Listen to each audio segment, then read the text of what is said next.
할렐루야. 우리 옆에 분 오고 인사하겠습니다. 잘 오셨습니다.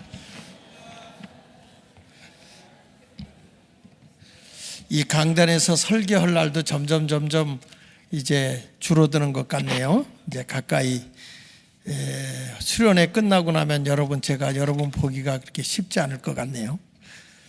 자, 하나님의 은혜가 여러분 모두에게 함께 하시기를 이 시간이 되기를 축원합니다. 오늘은 아까 봉독한 말씀을 중심으로 하는데, 저는 이제 세상에 나가서 능력을 지고 영문 밖으로 나갈 겁니다. 건물 안에 있는 게 아니라 대한민국의 영문 밖으로 나가서 그동안에 추구했던 웨슬리의 목회, 세상을 변화시키는 그 목회로 그동안 외쳤던 밴드 목회가 세상을 바꾸는 목회로 하는 것을 몸소 보일 것인데, 여러분이 위해서 많이 기도하시기를 바랍니다. 그래서 제가 우리 장로님들하고 의논도 안 하고 벌써 제가 근무할 그 사무실을 얻어버렸어요. 저 경기도에다가 교회를 멀리 떠나야 되기 때문에 여러분 얼굴 보기 싫어가지고, 그래서 그곳에서 앞으로 큰 일을 이제 앞으로 설계해 나가도록 하겠습니다. 오늘 저는 여러분들에게 7대 절기의 복을 받자라는 말씀을 여러분에게 증거하는데, 우리가 이 성경의 모든 맥을 찾아보면 이 절기와 깊은 관계가 되어 있어요. 절기가. 근데 그 절기 가운데 보면 우리가 지난주에 이 맥추절 우리가 지켰잖아요.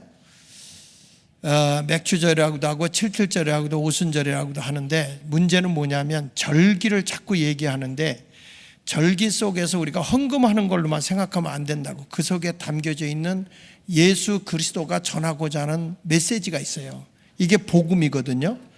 그런데 이 명절 속에 들어있는, 이 절기 속에 들어있는 그 예수 그리스도, 그분이 복음이잖아요. 그래서 예수 그리스도는 어제나 오늘이나 영원토록 어떤 분?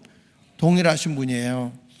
그래서 여기에 성경에 보면은 첫 번째가 성경에 나오는 절기 가운데 유월절, 그 다음에 두 번째가 무교절, 세 번째가 초실절, 네 번째가 오순절, 칠칠절, 맥추절, 그 다음에 다섯 번째가 나팔절, 여섯 번째가 속죄절, 일곱 번째가 장막절입니다. 이것이 뭐냐면 우리의 구원의 사역의 역사를 통해서 예수님의 재림, 승천, 그리고 천국 생활, 이것이 이 명절 속에 다 들어있는 거예요. 그래서 오늘 말씀하는 것은 예수 그리스도는 어제나 오늘이나 영원토록 동일하신 분이에요. 이 동일하신 분을 우리가 갖고 있어야 성경의 모든 것을 연결해서 우리가 성경을 해석하고 성경을 들으려고 해도 항상 예수 그리스도와 연관이 돼야 돼요. 그리스도와 연관되지 않으면, 구약은 옛 약속이잖아요. 앞으로 내가 메시아를 너에게 보내주겠다, 이게 구약이에요. 그 신약은 뭡니까? 예수 그리스도가 오셨다가 다시 오실 분이다, 이 약속이야. 그래서 새로운 약속은 다시 오실 분, 그리고 당시에는 우리를 구원해 주신 분, 그리고 구약에서는 앞으로 인류를 구원하기 위해 오실 예수 그리스도에 대한 옛 약속이죠. 구약이라는 게 옛 약속이니까. 그러니까 모든 성경의 핵심은 예수 그리스도입니다. 할렐루야. 복음 그러면 복스러운 소리라고 얘기하지만 그 복음의 핵심에는 오직 예수예요. 오직 예수. 믿으시면 아멘. 그래서 히브리서 10장 1절에 보면 이런 말씀이 나오죠. 같이 한번 읽어볼게요. 율법은 장차 올 좋은 일의 그림자, 그러니까 모형이다 이거야. 하나의 상징이다 이거야. 그러니까 율법은 장차 올 좋은 일의 그림자일 뿐이요 참 형상이 아니므로 해마다 늘 드리는 같은 제사로 나오는 자들을 언제나 온전하게 할 수 없느니라. 그러니까 구약적인 제사를 가지고 우리가 온전하게 할 수 없어요. 그러니까 구약은 뭐냐? 하나의 하나님의 모형적인 그림자라는 거야. 그러니까 무슨 그림자냐? 바로 예수 그리스도가 와서 다 해결해 준다 이 얘기야. 아멘입니까? 그러니까 명절 속에는 하나님의 약속된 복음이 들어있는 거예요. 그걸 우리가 받아들여야만 성경이 한눈에 꿰지는 거야. 할렐루야. 그래서 오늘 첫 번째로 제가 여러분이 잘 아는 대로 이제 이 6월절 하나만 해도 몇 주간 해야 되는데 히브리서를 강의를 다 해야 되니까. 근데 오늘은 6월절은 나중에 시간 되면 제가 하는 걸로 하고, 오늘은 중요한 부분은 딴 데다 내가 포인트를 뒀어요. 6월절을 지켜라. 자, 성경 말씀 보면은 여러분 알다시피 그 이스라엘 백성들이 그 애굽에서 종생활하고 있을 때 많은 고난과 어려움이 왔잖아요. 근데 모세를 하나님이 그곳에 보내서 이스라엘 백성을 저 애굽 바로왕 사탄의 왕을 상징하는 거예요. 거기서 종노릇하고 있는 내 백성을 이끌어내라는 거예요. 고통 속에 살고 있는데 사탄이가 내보냅니까? 안 내보내죠. 그래서 사탄이가 지배하고 있는 영역을 하나님이 10가지 재앙을 내리는 거예요. 그 10가지 재앙을 내려도 바로왕의 마음이 점점 강팍해서 듣지 않다가 마지막 재앙인 10번째 재앙, 10번째 재앙은 뭐냐면 사망의 재앙이야. 죽음의 재앙이요. 여러분, 우리가 이 땅에 살아가는 동안에 이 사탄의 지배를 받으면서 여러 가지 고통과 아픔을 당하는 것은 환난입니다. 근데 마지막 순간에 오는 게 뭐냐면 사망이에요. 근데 그 사망은 뭘로 오느냐? 죄로 오는 거예요. 그래서 죄의 삭시 뭐죠? 다시, 죄의 삭시 뭐죠? 사망인 거예요. 죄의 삭은 사망이란 말이에요. 그러니까 마지막 10가지 재앙 중에 마지막인 재앙을 주는데 내가 이 나라에 사망을 내리겠다. 근데 하나님이 택한 백성들에게 뭐라고 말하니? 그런데 너희에게 이 어린 양을 잡아서 양의 피를 너희들이 살고 있는 문인방과 문설주, 문인방이라는 것은 양쪽에 이제 문틀이 있잖아요. 문틀 이렇게 있으면 그 문설주하고 문인방이 있는데, 문설주는 요 기둥이야. 기둥주자니까 요 기둥.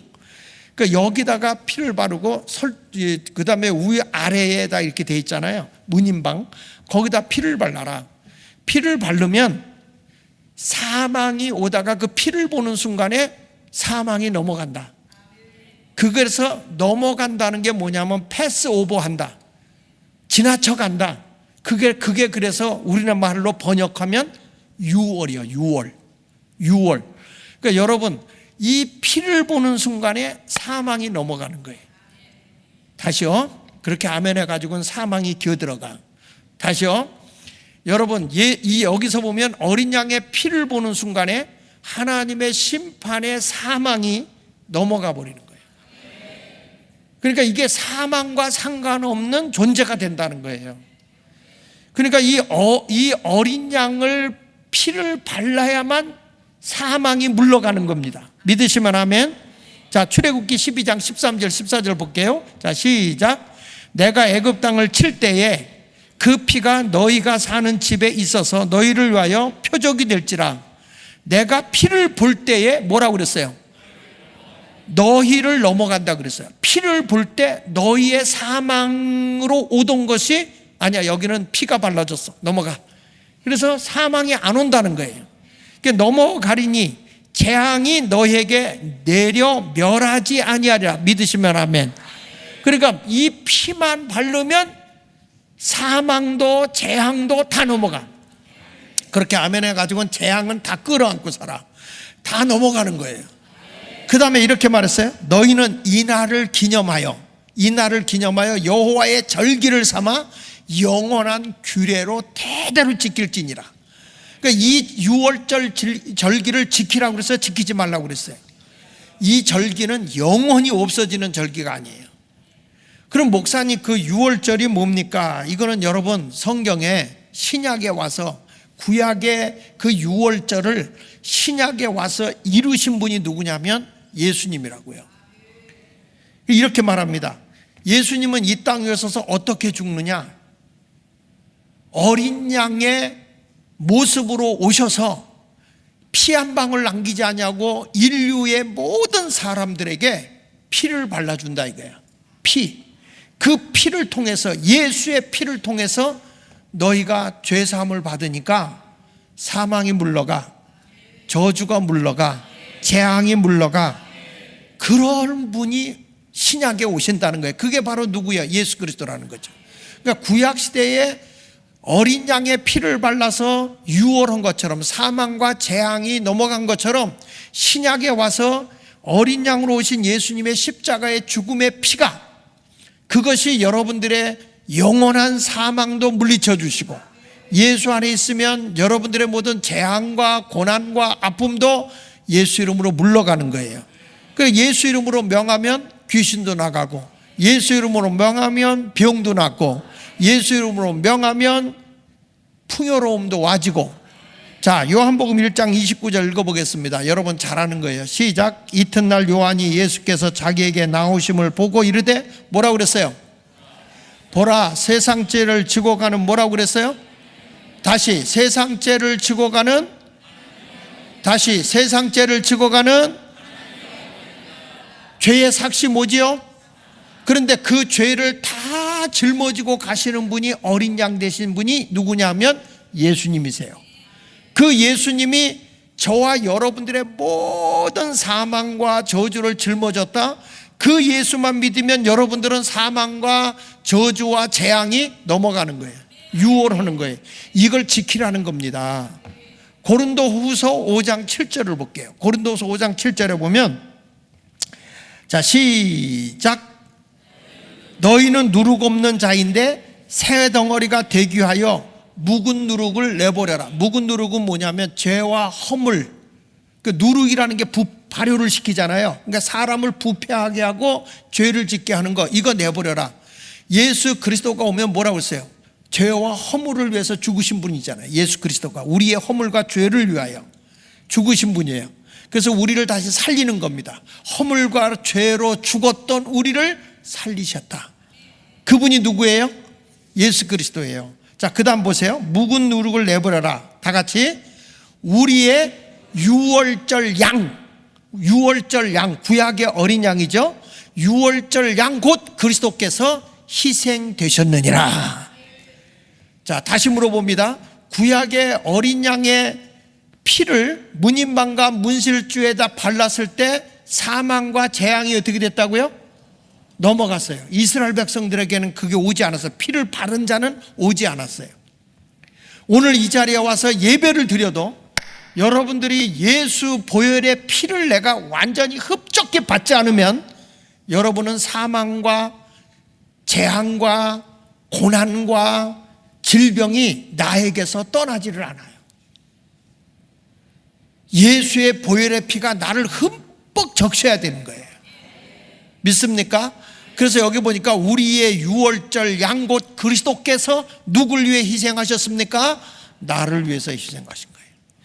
그렇게 하면 그 예수를 내가 믿는 순간에 우리의 허물과 죄가 다 사라져 버리니까 우리는 생명을 얻는 자가 됩니다. 허물과 죄로 죽었던 우리를 살리셨도다. 에베소 2장 1절에 우리에게 말하는 거예요. 허물과 죄로 죽었던 우리를 살린 거예요. 뭐가요? 예수의 피가. 믿습니까? 그러니까 여러분 보세요. 우리가 이 세상을 살아가는데 예수의 보혈의 피가 없으면 영원한 심판을 받아서 지옥불에 들어가고 고난 속에 살 수밖에 없는 겁니다. 근데 그게 이해가 됩니까? 아니, 사망이 막 와서 모든 장자와 첫 것은 다 죽는 거예요. 짐승이든지 가축이든지 사람이든지 이 애굽의 모든 피를 바르지 않은 모든 곳은 다 죽는 거예요.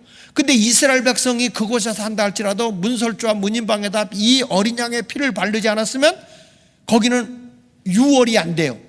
그대로 사망과 저주가 그 가정을 침범하는 거예요. 그 애굽 백성은 말할 거 없죠. 다 사망이 들어간 거죠. 그래서 얘기하는 거예요. 믿음은 하나님의 말씀을 신뢰하고 따르는 거예요. 순종하면 되는 거예요. 이해가 돼서 신앙생활하는 건 이성주의야. 논리적이고 내 생각에 맞아야 돼. 이건 이성주의. 이성주의는 결국에는 뭐가 되죠? 사람이 주인이 돼버려. 내 생각과 내 모든 것을 지워버리고 오직 주님의 뜻을 따르기 위해서는 주의 말씀만 믿고 행하면 그대로 이루어지는 걸 믿으시면 아멘 하세요. 그래서 예수님이 말하는 거예요. 누가복음 9장 23절 24절에 보면 아무든지 나를 따라오려거든 자기를 뭐하고? 부인하고, 자기를 부인하고 날마다 제 십자가를 지고 나를 따를 것이다. 그러니까 십자가에서 죽으라는 거죠. 누구든지 제 목숨을 구원코자 하면 잃을 것이요 누구든지 나를 위하여 제 목숨을 잃으면 살게 된다 그랬거든요. 여러분, 우리는 예수 그리스도가 우리의 허물과 죄를 위해서 십자가에 죽으신 그 보혈의 피를 의지해야 됩니다. 그래서 유월절의 피가 나의 모든 사망과 재앙과 재난을 다 물리치게 되는 줄 믿으시면 아멘. 그래서 유월절 찬양을 한번 불러보자 이거예요. 자, 265장 한번 유월절 찬양입니다. 주 십자가를 지심으로 우리 박수치면서 한번 불러볼게요. 여러분 할렐루야. 여러분, 그렇기 때문에 예수의 피의 능력이 대단한 거예요. 믿습니까? 여러분, 이 설교를 들으면서 예수 보혈의 피를 그냥 자랑할만 하잖아. 내가 생명을 얻는 거예요. 심판이 물러가는 거예요. 저주가 물러가요. 병마도 물러가요. 가난도 물러가요. 그래서 복음이 제대로 들어가면 다 가정이 영적으로도 구원받고 육적으로도 구원받고 물질적으로도 구원받고, 이게 예수 보혈의 능력인 거야. 그냥 죄사함만 받았다 이게 아니라니까요. 그 오늘도 여러분들이 힘들고 어려울 때 우리 젊은이들도 세상의 모든 유혹이 와도 예수의 피를 의지하고 나가면 그 모든 것을 다 예수 이름으로 물리치고 승리의 삶을 살아가게 될 것을 분명히 믿습니다. 그러니까 이스라엘 백성들에게 이 바로 왕이 이제 사탄이가 굴복하는 거예요. 피로 인해서 자기들은 사망이 오고 재앙이 오는데 하나님의 거룩한 백성들은 사망이 와나. 그래서 우리는 여러분 예수 믿잖아. 죽어도 살아 우리는. 그러니까 저들이 부러운 거예요. 그 이스라엘 백성들에게 빨리 나가라. 나가라 그러는데 바로 나가는 게 아니야. 그때 나가려고 딱 대기하는데 뭘 지키냐면 두 번째가요, 무교절이요. 무교절. 신앙생활의 모든 핵심은 무교절을 지켜야 되는 거야. 무교절은 뭐냐? 자, 여기 성경에 보니까 출애굽기 12장 17절에 너희는 뭐라고 그랬어요? 무교절을 지켜라. 이날에 내가 너희 군대를 애굽 땅에서 인도하여 내었음이니라. 그러므로 너희가 영원한 규례를 삼아 대대로 이날을 지킬지니라. 무교절을 지키라는 거야. 첫째 달 그 달 19날 저녁부터 21일 저녁까지 너희는 무교병이라는 건 뭐냐면 누룩이 들어가지 않은 떡이요. 그러니까 쉽게 말하면 그 올리브 기름 넣어가지고 잠깐 구운, 우리나라로 말하면 뭐라 그럴까, 밀가루 그 부침개 같은, 이게 아주 구우면 딱딱하죠. 근데 거기에 아무것도 안 들어가니까 맛이 있을까 없을까? 있어요. 밀가루 맛이 거기 있어요. 근데 해먹으면 굉장히 딱딱해. 아무 맛도 없는 거예요. 무교병이 그냥 아무 맛을 이게 가미하지 않아요. 이래 동안 누룩이 너희 집에 발견되지 않도록 하라. 무릇 유교물을 먹는 자, 유교물이라는 게 뭐냐, 누룩이 들어간 것을 먹는 자는 타국이든지 본국에 난다든지 막론하고 이스라엘 회중에 끊어진다. 하나님이 그런 끊어버린다. 너희는 아무 유교물이든지 뭐라고 그랬어요? 먹지 말고 너희 모든 유하는 곳에서 뭐만 먹으라 그랬어요?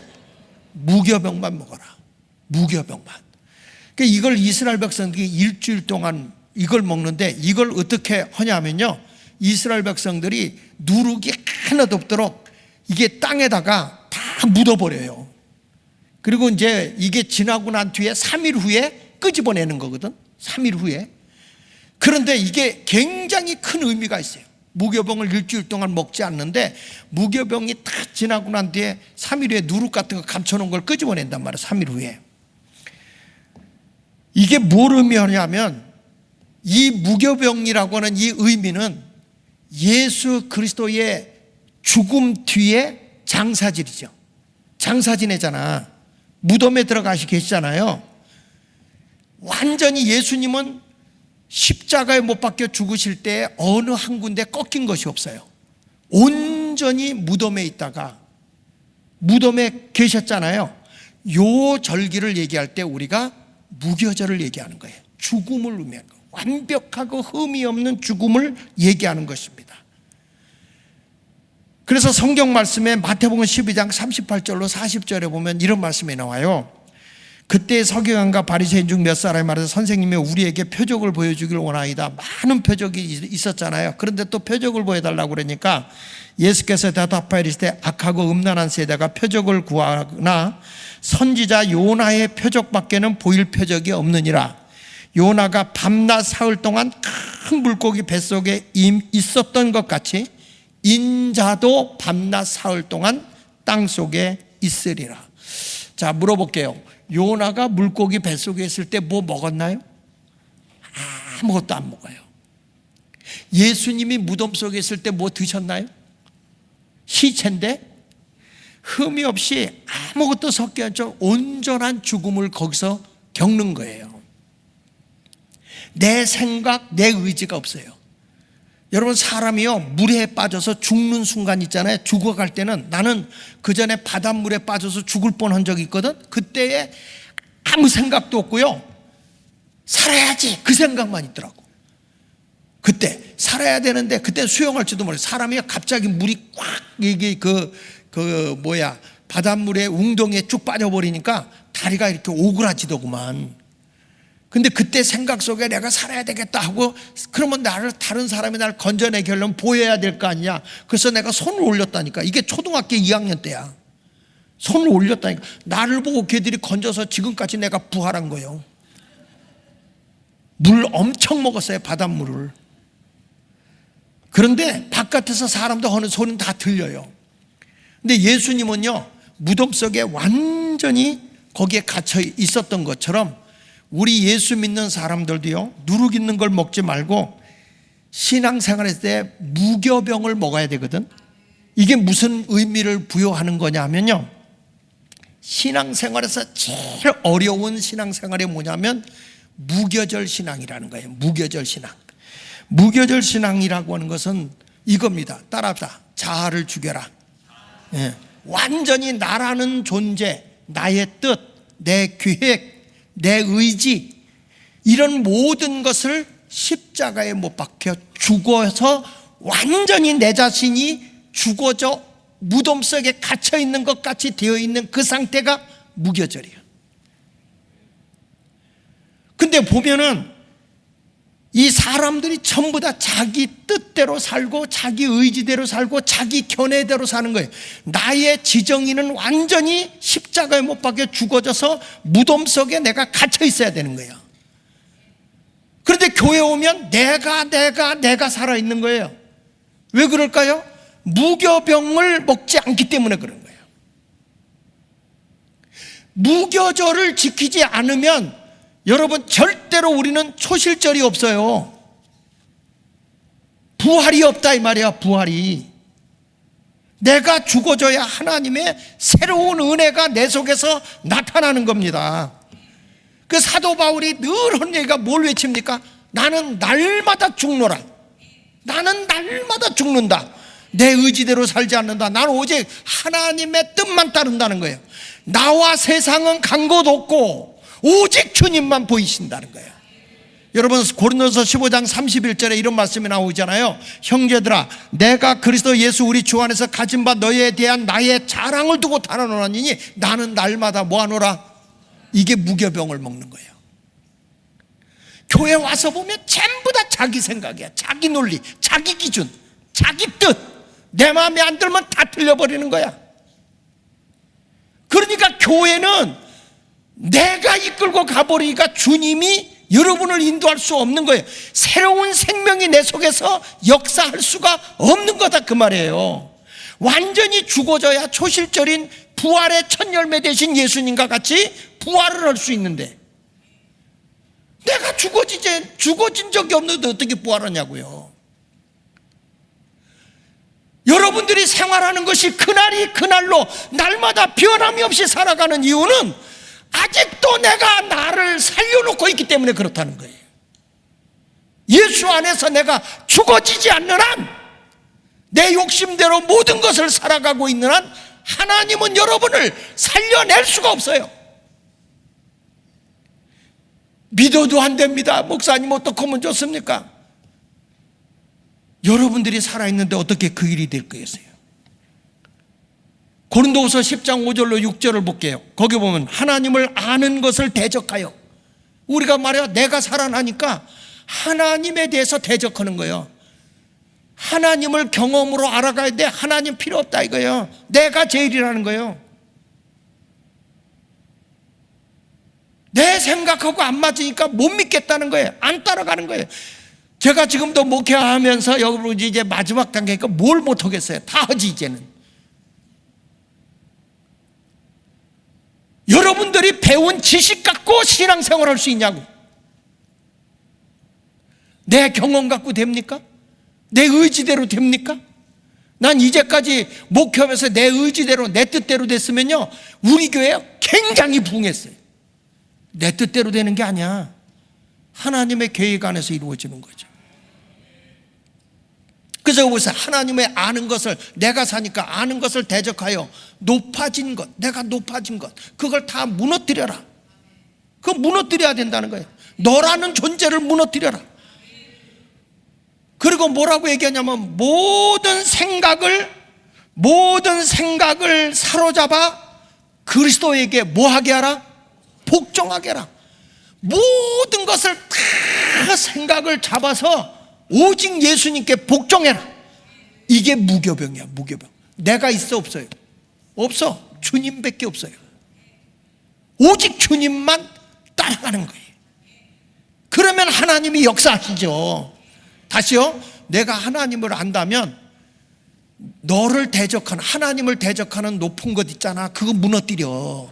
그거 다 네가 잘났으면 얼마나 잘났느냐. 이번 수요일 날 안혜곤 목사가 얘기하는데 그 어마어마한 부자가 암이 걸리고 보니까 돈이 많으면 뭐하냐, 대골 같은 집, 성과 같은 집에 살아면 뭐냐, 병원에서 휠체어 끌고 다니는데 좋은 차가 있으면 뭐하냐, 자가용 제트 비행기가 있으면 뭐하냐, 침대 하나 요 하나 그거에다 머리 화장하던 것도 못하고 머리털도 다 빠져가지고, 그리고 인생 죽는 건데, 사람이 죽음 앞에 오게 되면 아무것도 나에게 힘이 될 수 있는 게 없어요.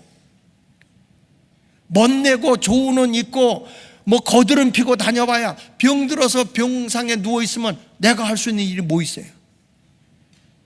의사의 처방대로 따라가는 방법밖에 더 있습니까? 그러니까 우리가 하나님 앞에 쓸데없이 하나님을 대적하고 내 잘난 척하고 높아진 거 오늘 이 시간에 예수 이름으로 다 무너뜨려요. 그리고 내가 생각하고 있는 모든 거 다 붙잡아서 그리스도께 복종하길 바랍니다.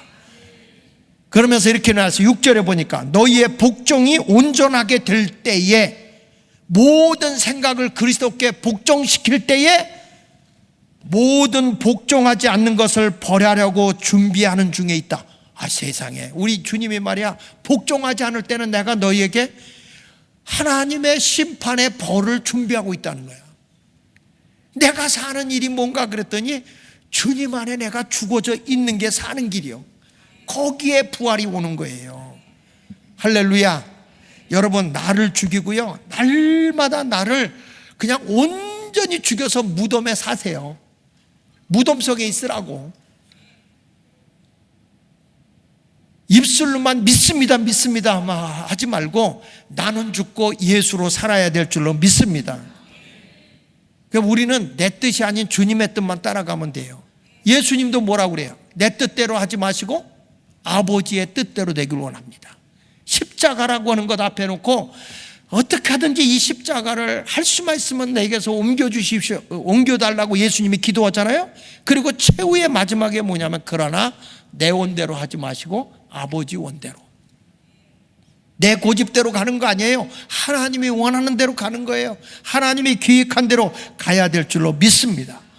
오늘부터 여러분 신앙생활에서 제일 어려운 게 무교병 먹는 거야. 나를 죽이란 말이야, 나를. 그 에베소 4장 22절로 24절에 보니까 이렇게 말하다. 너희는 유혹의 욕심을 따라 썩어져가는 구습을 따르는 옛사람을 어떻게 하고?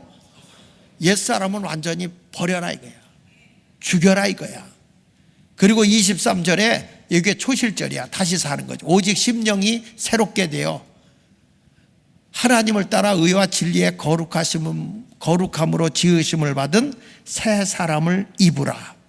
따라합시다. 내 뜻과 내 의지와 내 계획은 죽이고, 그건 죽어야 돼. 그건 무덤에 있어야 돼. 오직 주님의 뜻만 따라가야 돼. 그게 초실절이에요. 다시 사는 부활의 첫 열매가 되는 겁니다. 성경은 계속 그래요. 죽으면 산다는 거야. 죽으면 산다. 하늘의 미랄 땅에 떨어져 죽으면 많은 열매를 얻는다. 자, 에베소 4장 25절에 보니까 이렇게 말해요. 그런즉 뭘 버리고? 너의 거짓을 버리라는 게 이게 뭐예요? 이게 너의 무교병을 먹어라 이거야. 죽어라 이거야. 죽어요. 나의 무교절이 뭐야? 거짓말하는 거 죽이는 거예요. 이제 거짓말하지 마라. 그러면 뭐가 나타나느냐? 초실절이 나타난다. 각각 이웃과 더불어 무엇을 말하라? 참된 것을 말해라. 이는 우리가 서로 지체가 돼. 우리는 한 몸이다. 그러니까 거짓말하지 마라. 뭐만 하면 되냐? 참된 것만 말해라. 참된 것만.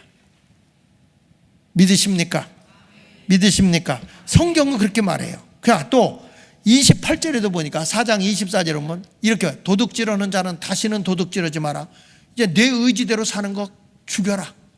이게 뭐예요? 무교병을 먹는 거야. 이게 무교병을 먹는 거. 무교절을 지키는 거라고요. 나의 욕심대로 사니까 이런 짓을 했는데 이걸 죽이라는 거예요. 그래서 28절에 보니까 뭘 해야 되느냐? 내가 열매 있는 삶을 살아라. 돌이켜 가난한 자에게 구제할 수 있도록 내 손으로 수고해서 선한 일을 해라. 그러니까 여러분 보세요. 이게 하나는 죽어지면 선한 게 살아나는 거예요. 성경은 계속 우리에게 이렇게 말하는 겁니다. 근데 지금 보면 예수를 그렇게 오래 믿어도 무교절이 없어. 무교절이. 자기를 안 죽인다는 거예요. 나는 없어요. 난 무덤에 있어요. 이래야 되는데 무덤에 죽은 자가 살아나면 그게 뭐예요? 무덤에서 그냥 움직여. 죽은 자가 강시여. 강시. 옆 사람 봐요. 너 강시냐? 이렇게 물어보세요. 강시가 아니고. 자, 여기 29절에도 이렇게 나옵니다. 무릇 더러운 말은 너 입 밖에도. 여기서 더러운 말은 뭐냐면 음란한 말, 성적인 말, 이런 말은 입 밖에도 내지 마라. 너는 이미 죽은 자야. 더러운 것은 하지 마라 이거야. 너의 말을 하지 마라. 오직 새로운 사람으로 부활했으니, 초실절이 됐으니, 거기 보세요. 뭐라고 그러냐면 오직 덕을 세우는데 소용되는 대로 선한 말을 하여 듣는 자들에게 뭘 끼치게 하라? 은혜를 끼치게 하라는 거예요. 자, 여러분 이렇게 살게 되면 세상이 온통 지금 무교병과 무교병의 떡을 먹지 않는 무교절을 지키지 않기 때문에 세상이 어두운 거예요. 이렇게 부패되고 타락하고, 이번에도 보면 여러분 알다시피 국가의 지도자들이 전부 다 범죄자들이죠. 이런 것들이 다 우리가 새 사람으로 죽어져서 오직 예수로 다시 살아나는 사람이 되어야 할 줄로 믿습니다. 할렐루야. 그런 의미로 우리가 오늘 이 시간에 나는 죽고 영이 살아서 빛된 길을 걸어가기 원하면 아멘. 자, 우리 열려다 에바다 합시다. 열려라 에바다. 어두워진 세상 길. 할렐루야. 여러분, 예수의 피가 우리의 죄를 다 사해줘서 사망과 재앙이 넘어가는 유월절을 지키면 바로 이어서 우리가 죽어져야 된다는 거예요. 무덤에 들어가야 된다는 거예요. 나의 옛사람이, 나의 죄의 사람이 무덤에 들어가서 완전히 나의 모든 뜻, 의지, 계획, 내 생각은 다 십자가에 못 박혀 죽었기 때문에 나는 죽어져 있어야 된다는 거예요. 이렇게 죽어져 있어야 여러분 하나님의 생명이 나에게 오는 거예요. 내가 예수 믿고 구원을 받았다고 하는데 여전히 내가 살아서 움직이고 있으니까, 여러분 이 무교절을 안 지키니까 어떻게 새로운 생명이 내게 오냐 이 말이야. 살아서 움직이고 있는데. 신앙생활하면서 제일 고비가 제일 힘든 부분이 날마다 나를 죽이는 거야.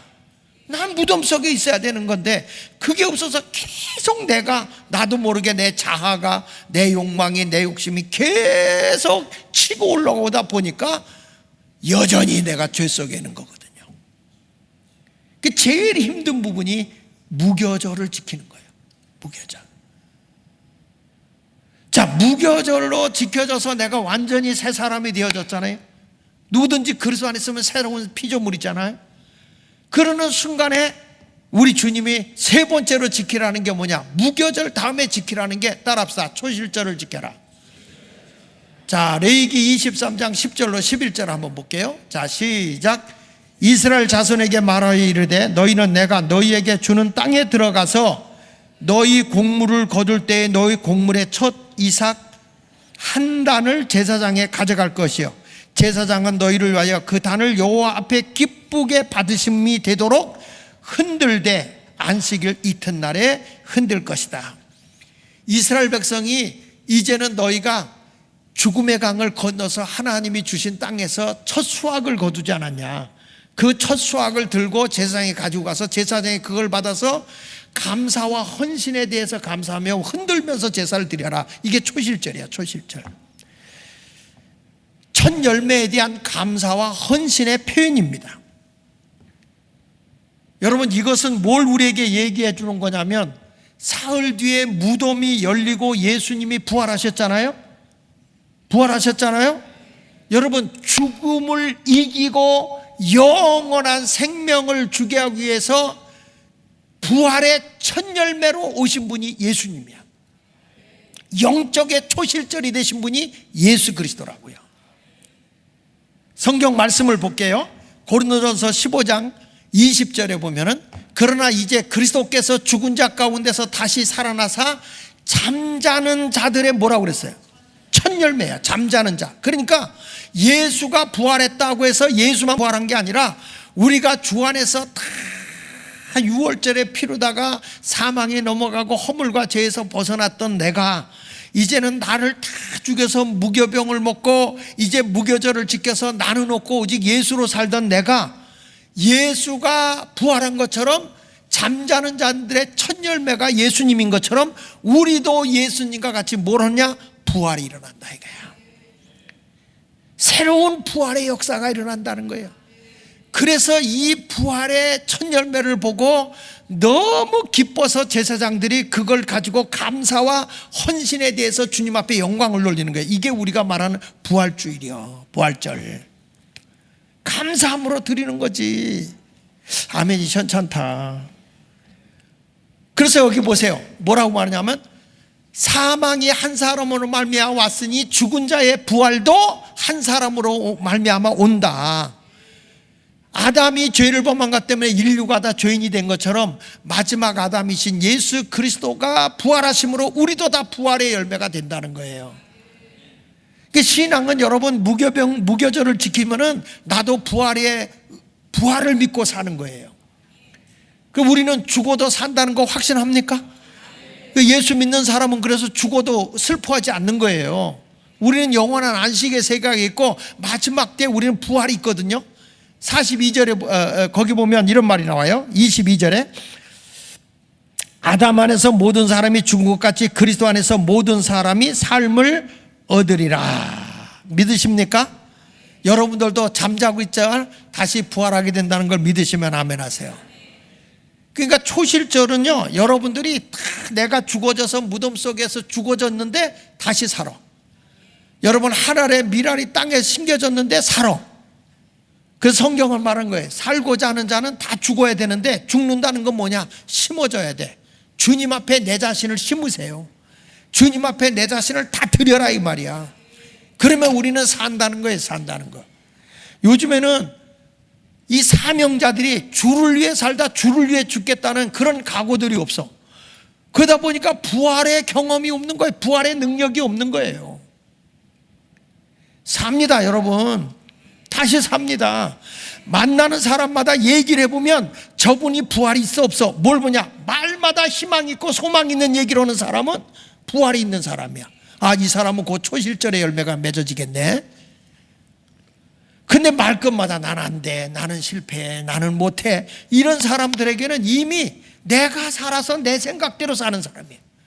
나는 없어요. 나는 없다니까. 오직 예수가 부활할 때 나도 부활하는 거야. 할렐루야. 고린도전서 15장 42절 이렇게 말합니다. 죽은 자의 부활도 그와 같으니 썩은 것으로 심고 썩지 아니할 것으로 다시 살아나며, 욕된 것으로 심지만 영광스러운 것으로 다시 살아나며, 약한 것으로 심지만 강한 것으로 다시 살아나며. 믿으시면 아멘 하세요. 내가 죽어졌다 이 말이야. 나는 죽어진다는 거야. 여기 보세요. 육의 몸으로 심고, 무슨 몸으로? 신령한 몸으로 살아나나니 육의 몸이 있은즉 또 영의 몸도 있느니라. 그러니까 여러분들은 어떻게 살겠어요? 육적으로 내가 지금 계속 내가 살아서 무교절이 없는 삶을 살아가면 육의 사람이야. 나는 예수 앞에서 완전히 내가 없어. 오직 내 안에 그리스도만 사는 거예요. 그리스도가 살면 나는 영의 몸이 되는 거예요. 그래서 세상 것을 가지고 내가 심어, 세상 것은 다 썩어질 거예요. 썩을 것을 심었는데 우리 주님이 썩지 아니할 것을 주고, 욕된 것을 심었는데 부끄럽고 창피한 것들을 가지고 주님 앞에 기도하면서 심었더니 하나님이 영광스러운 것으로 살려주고, 내가 너무 약합니다 하고 약한 것을 주님 앞에 드렸더니 오히려 우리 주님은 그걸 강한 것으로 바꿔준다는 거예요. 이것이 뭐냐? 여러분, 이게 초실절이요. 여러분, 열매 있는 삶을 살잔 말이야. 그러니까 다시 보세요. 6월절에 어린 양의 피가 있어야 됩니다. 그리고 내가 죽어지는 무교절이 있어야 됩니다. 그래야 다시 사는 부활절이 있는 거예요. 초실절이 있는 거라고요. 그러니까 모든 것의 맥은 누구하고 연결되냐면 오직 예수예요. 누구라고요? 오직 예수. 그래서 예수만이 나의 소망이야. 지금도 예수님은 살아계신 거 믿으세요? 여러분의 소망은 누구요? 다시 대답이셨죠. 여러분의 소망이 뭐예요? 돈이잖아. 여러분의 소망은 사람입니까? 예수입니까? 환경입니까? 예수입니까? 아무것도 없어도 괜찮다니까. 예수가 나의 소망이 되면 그걸로 족한 거예요. 여러분, 나이가 뭐 이렇게 무섭냐고. 어차피 죽어도 예수께 가는 거고. 바울처럼 말이야. 보세요. 나는 지금이라도 죽어서 빨리 예수님 곁으로 가고자 하는 마음이 간절하다. 근데 사는 것도 너희에게 이 예수를 전할 수 있어서 유익한 것 뿐이다. 개인적으로는 주님 앞에 가고 싶다. 그럼 나에게는 영광스러움이 있다는 거예요. 영광스러움. 초실절이 있다는 거야. 그래서 나는 살아도 좋고 죽어도 좋고 그냥 범사에 늘 희희낙낙하고 살자 이거예요. 어떻습니까? 여러분, 예수가 내 안에 계신 사람은 늘 기쁘고 감격하며 살아야 될 거 아닙니까? 할렐루야. 누구하고 얘기해도 기분 좋게 얘기를 해야지. 예수 믿는 사람 말이야. 지금 얼마나 죽겠어요.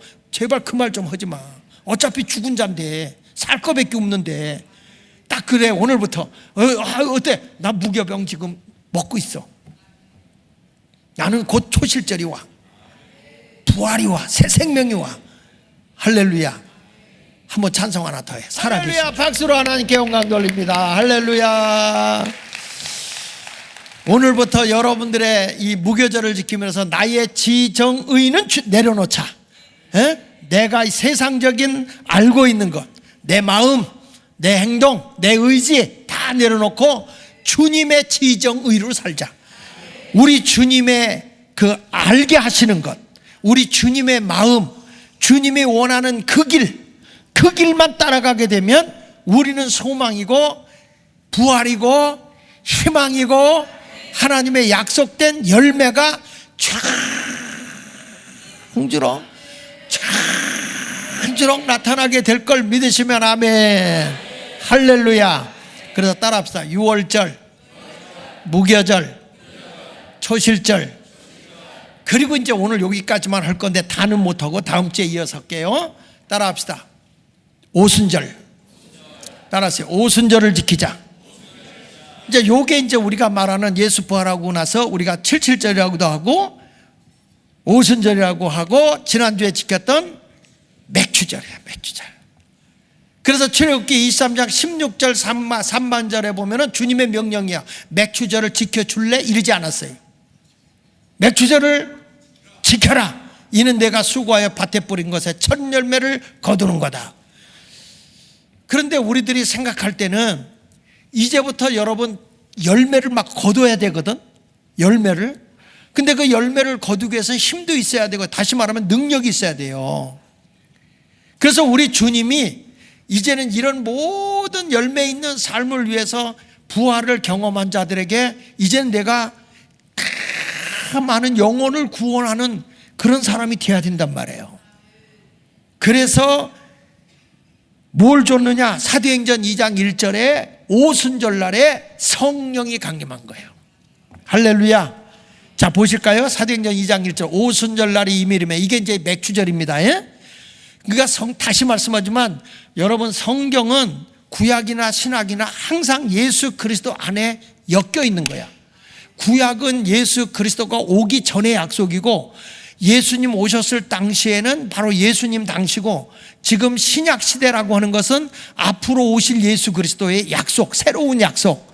예수님이 재림할 거 우리 믿고 있죠? 재림할 걸 믿고 있죠? 그 약속을 믿는 게 신약이라고요. 그러니까 예수님 당시에서 과거를 보면 구약, 예수님 당시에서 미래를 보면 신약, 예수님 당시에서 그때를 보면 현재, 이렇게 되는 거예요. 아셨죠? 근데 우리 예수님이 이제 이 많은 영혼을 이제 구원하기 위해서 너희들 힘 갖고 안 돼. 하늘로부터 영이 임해야 돼. 영이 임해야 돼.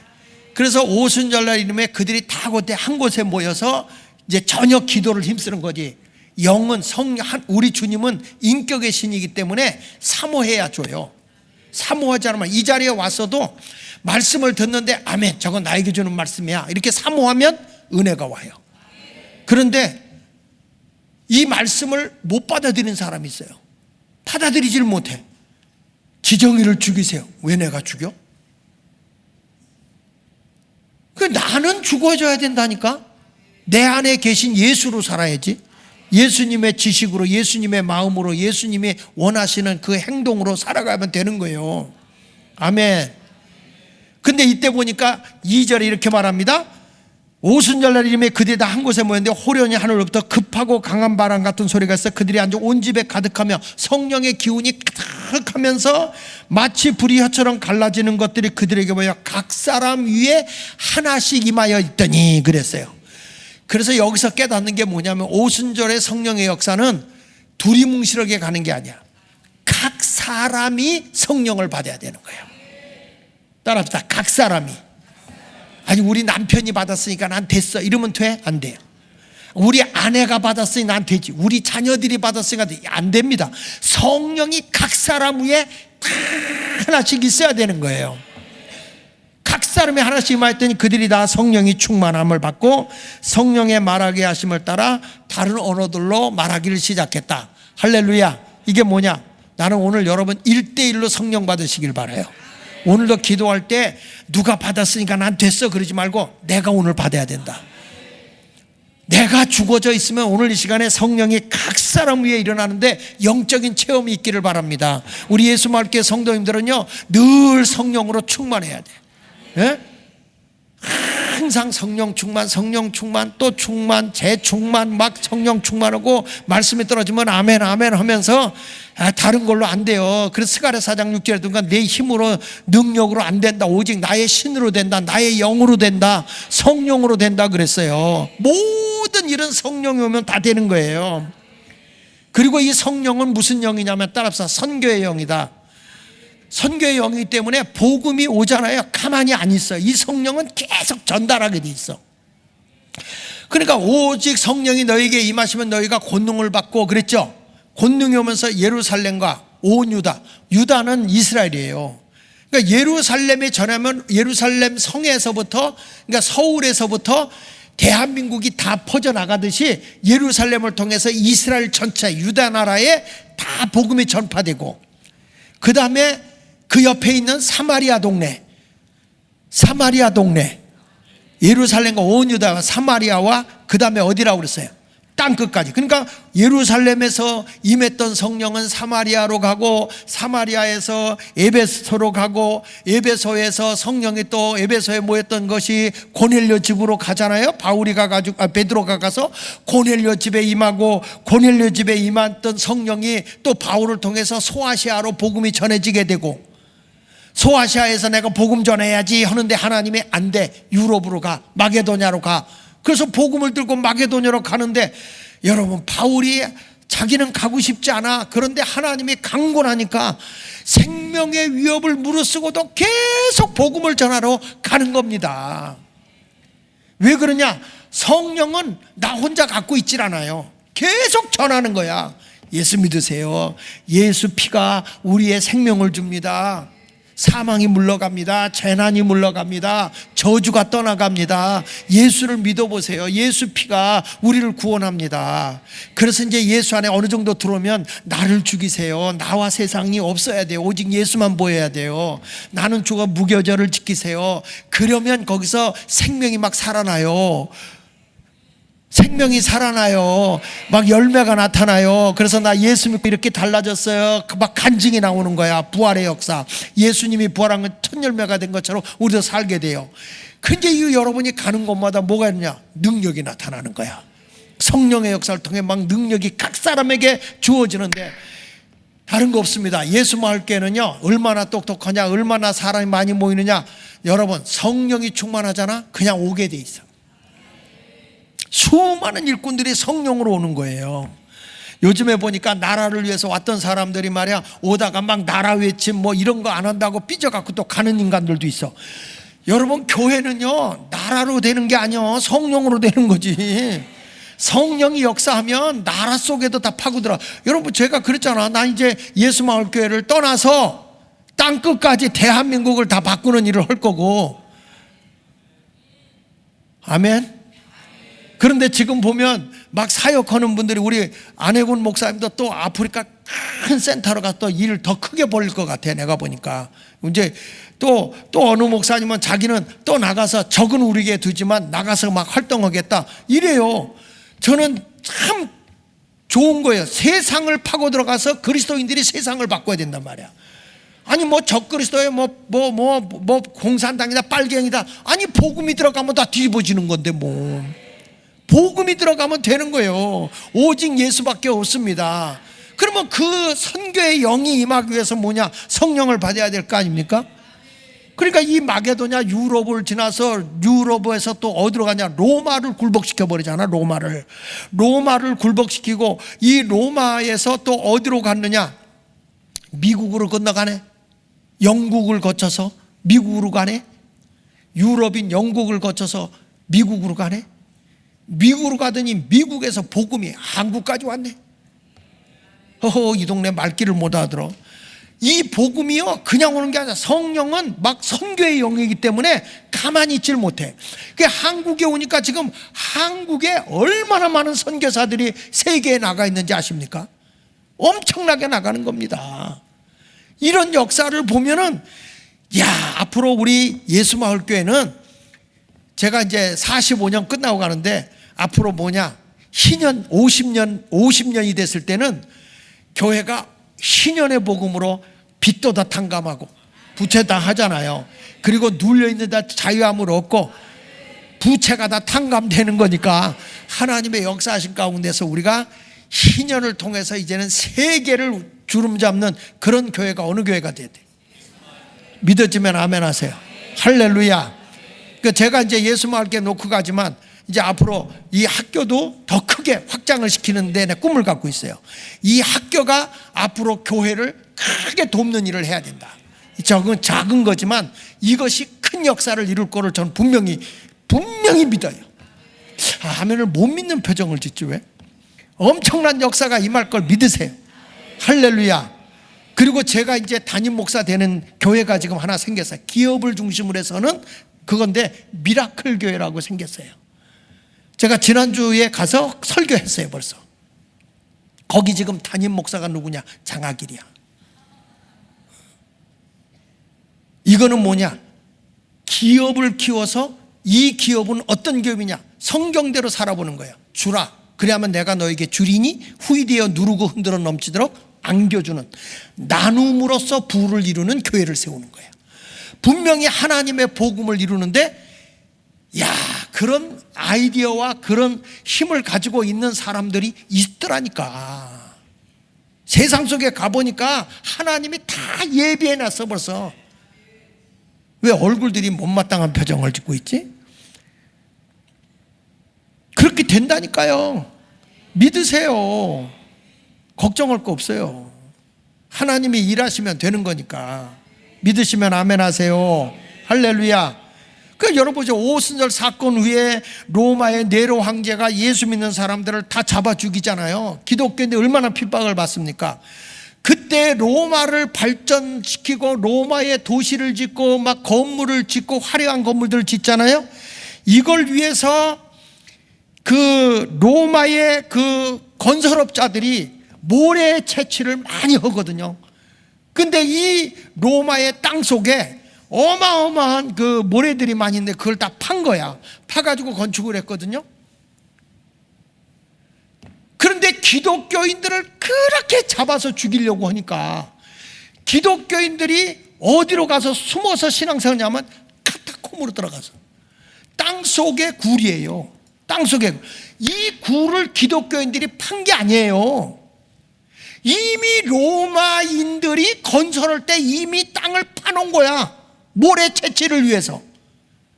여기에 기독교인들이 다 땅속으로 들어가서 숨어서 신앙을 지키면서 결국에 로마를 굴복시키고 기독교 나라를 만들어버리는 거예요. 여러분, 그렇다니까. 세상 사람들이 모든 걸 다 만들어 놓았는데 우리가 믿음으로 살잖아요. 그러면 하나님이 그게 다 믿는 자들의 것이 돼요. 제대로 주님의 뜻대로 살면 세상 사람들이 만들어 놓은 거, 아니 여러분, 가나안 땅도 가나안 족속이 살고 있었잖아요. 근데 그걸 누구에게 줬어요? 하나님이 이스라엘 백성에게 준 거예요. 젖과 꿀이 흐르는 가나안 땅 너희 거다. 그렇게 아멘 하는 사람은 내일부터 쪽박 차는 거야. 여러분, 우리가 성령 받고 이 사역을 감당해 나가면 하나님이 다 끊임없이 넘치게 채워줄 걸 믿으시면 아멘 하세요. 그러니까 성령 받아야 돼, 안 받아야 돼? 그러니까 여러분, 이번에 우리가 이 맥주절을 지키면서 그냥 우리 헌금했어, 이걸로 안 돼. 성령 안 받으면 안 돼. 그러니까 이제 이번 주부터죠, 월요일부터지, 특별 새벽 기도가 거시기 수련회를 위해서 특별 새벽 기도를 하는데, 성령으로 완전히 이번에는 아주 발칵 뒤집어져서 예수 마을교회 때문에 다시 성령운동이 일어나야 돼. 감리교 신학교에도 성령운동이 일어나야 되고, 지역마다 다 성령운동이 일어나는데, 어느 교회 때문에? 예수 마을교회. 와, 그 교회 가니까 불바다더라. 불바다. 성령의 불바다더라. 아멘이 현찮아요. 이런 운동이 일어나기를 바랍니다. 여러분들이 이런 불바다 운동을 확 할 때 나는 세상 변화 운동하러 나갈 테니까 여러분들은 기도로 막 밀어. 그냥 대한민국에 변화가 일어날 줄 믿으시면 아멘 하세요. 예수 마을교회는 한국의 영권을 휘어잡고 대한민국을 뒤집어 놓는 역사가 임할 걸 믿으시면 아멘 하세요. 할렐루야, 할렐루야, 할렐루야.